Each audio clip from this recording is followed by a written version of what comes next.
ইব্রাহিম আলাইহিস সালাম একদিন আজরাইলকে বলছে, আজরাইল, কোন নাফরমান পাপীর রুহু যে কবজ করো তুমি, তখন তোমার চেহারাটা কিরকম হয়, আকৃতিটা আমার এটা একটু দেখাও।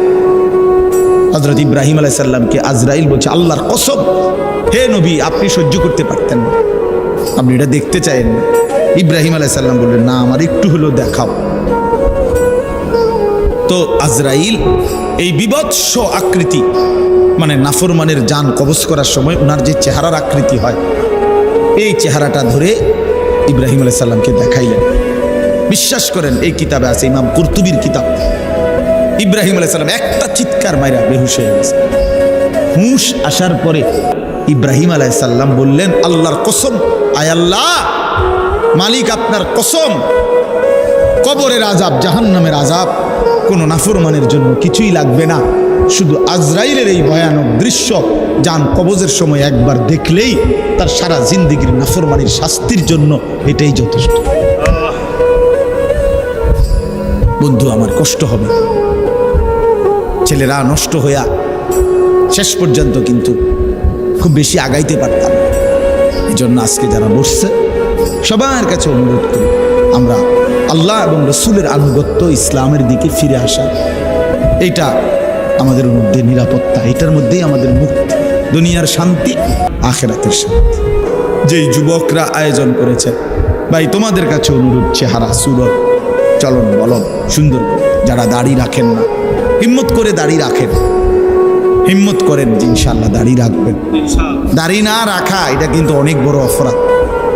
অপরাধটা কি জানেন?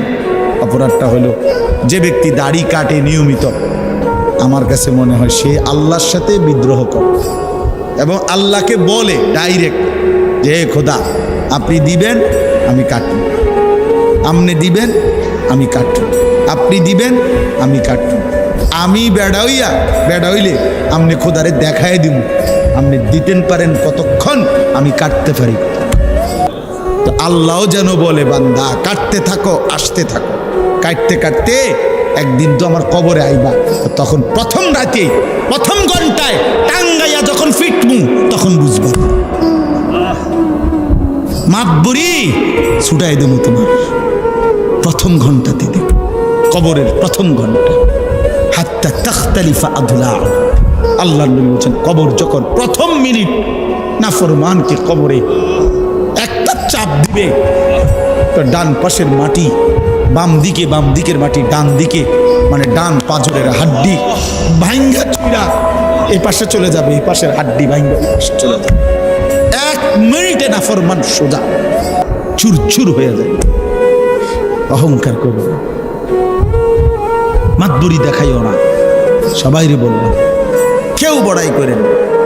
চেনারি বেপর্দা তারে বইলেন, তোমার এই রূপ যৌবন পোকা মাকড়ের ঘরে চলে যাবে, কবরে। অসংখ্য সুন্দরী নারী এই পৃথিবীতে কবরের খোরাক, মাটির খোরাক হয়েছে।